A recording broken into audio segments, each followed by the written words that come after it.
So now I have proved that if you take the minimum value of the function mi or the maximum value of the function in that particular subinterval, in that particular rectangle, ultimately you will reach at the exact value a.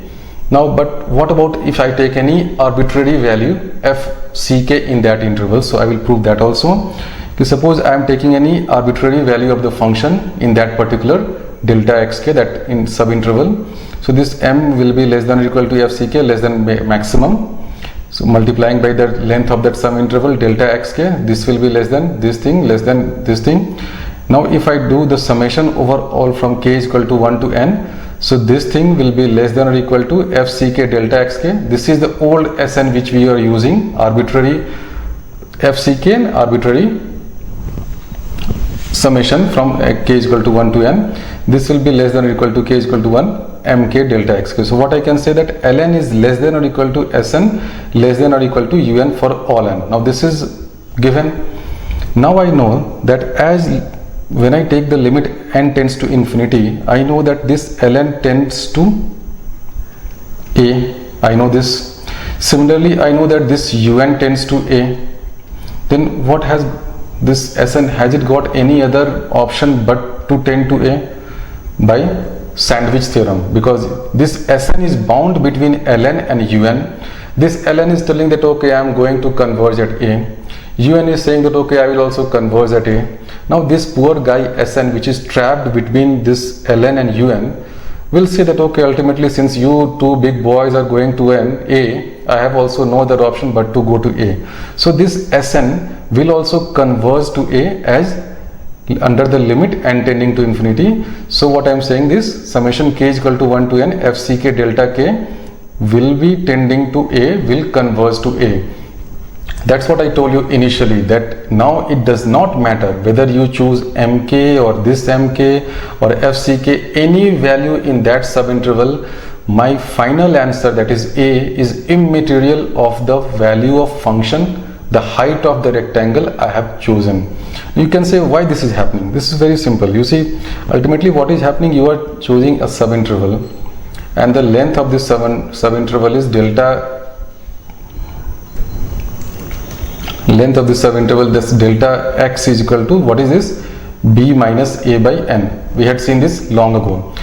As n tends to infinity, this tends to 0. So what I am doing, I am squeezing this subinterval from both the sides, that this subinterval is being squeezed.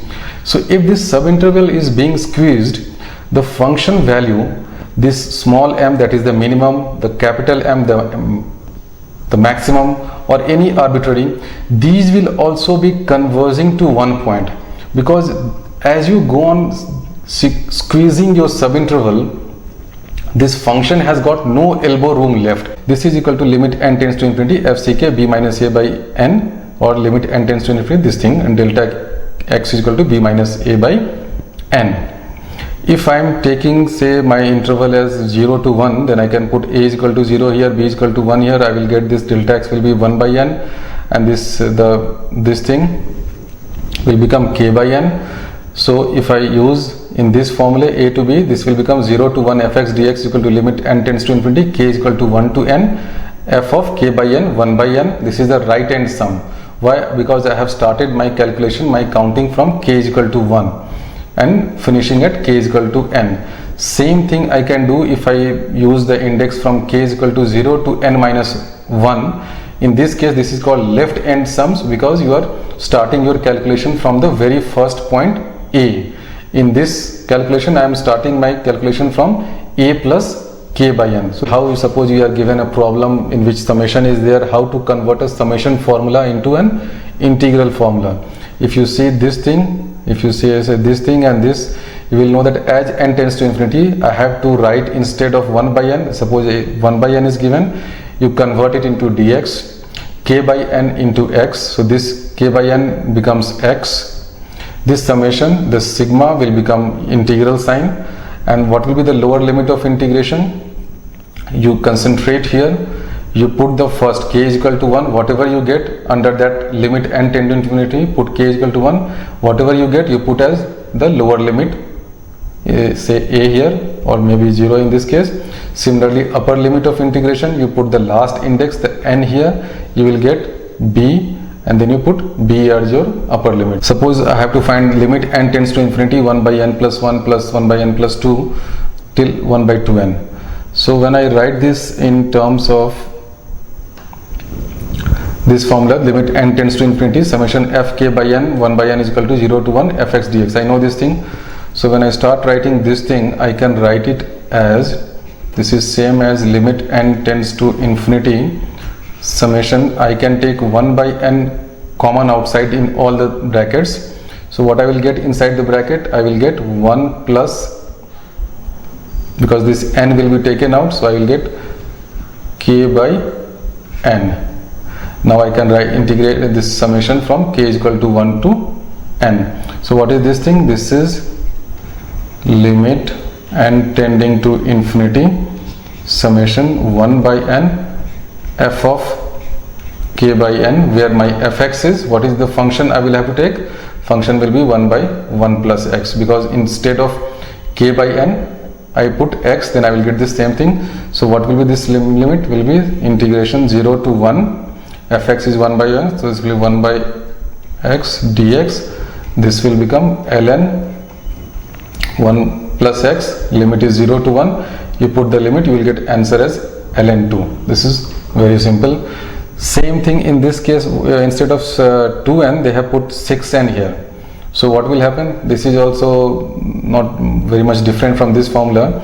In this formula, what I will write now, instead of, this will become limit n tends to infinity, summation k is equal to 1, and instead of n here you will have 5n. Why 5n? Because this 6n can be written as n plus 5n.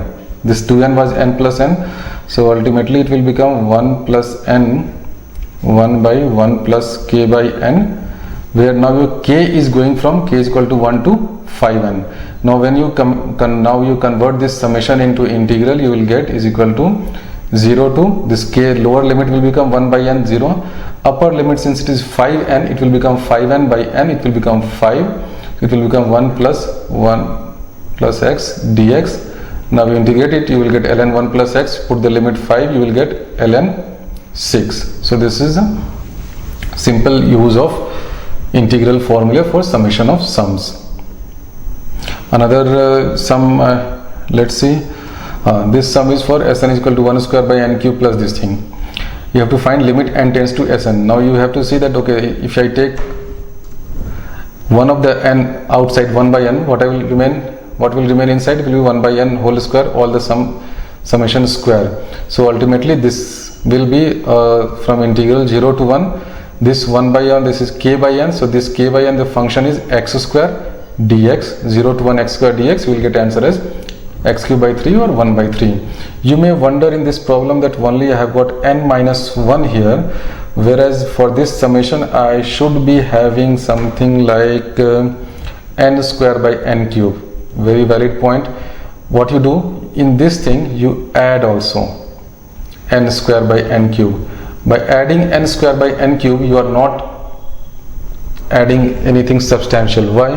Because ultimately when you take this limit n tends to infinity, this fellow n square by n cube will turn out to be 0.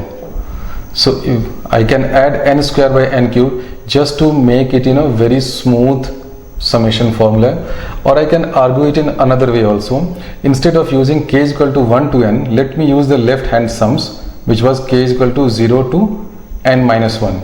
In that case, what I have to say, instead of k by n, instead of 1 by n, I can add one first term as 0 by n whole square. Now since there is nothing, adding a 0 to any sum will not change that sum, so it will become 0 by n whole square plus whatever is given here, from k is equal to 0 to n minus 1. So ultimately you will get the same answer as 0 to 1 x square dx. So this also shows that whether you take right hand sums or you take left hand sums, it hardly makes any difference, but you have to make sure that these number of k is equal to 1 to n, they should match. There should be like, if you're taking 1 here, then it should be n here, or from 0 here, then n minus 1 here, just to make sure that these right hand formulas are correct.